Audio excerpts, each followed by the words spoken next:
So extreme dippers, as you can see, that extreme dippers are the ones who are going to develop a silent cerebral infarction in the night when compared to the dippers, and they are prone for stroke. They are going to have a more a tendency to develop a stroke, and they will have a poor prognosis after the stroke.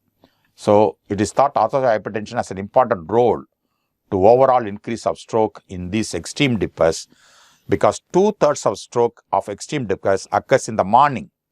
They do not occur in the night when they have a low pressure. Only in the morning when they have high pressure, the strokes are happening. So that's why it is very, very important to prevent these extreme dippers.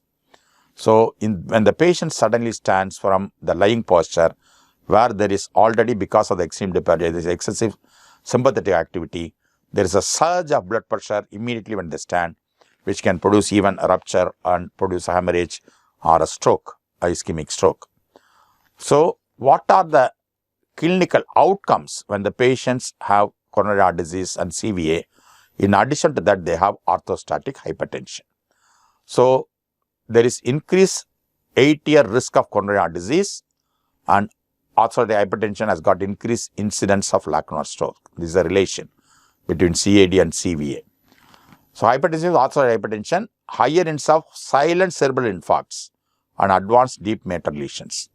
And this results in cognitive decline, poor verbal fluency, leukorrheasis, impaired neurobehavioral function. And heart and blood vessels, orthostatic hypertension can produce all the hypertension-mediated organ disease like left ventricular hypertrophy, increased BNP, peripheral arterial disease, proteinuria, macular degeneration, increased arterial stiffness, as well as increased intimal thickness. And they will go into increase cardiovascular and all-cause mortality, of course, in one particular study. A SHAD syndrome is the one which is going to be the systemic hemodynamic atherothrombotic syndrome. So this is, once again, it's the orthostatic hypertension is one component of this syndrome. Here, traditional risk factors are there. Hemodynamic disturbance, just like orthostatic hypertension, is there. Vascular problem is there. Central aortic pressure is there. Vapor variability there. Neurohormonal mechanism is there.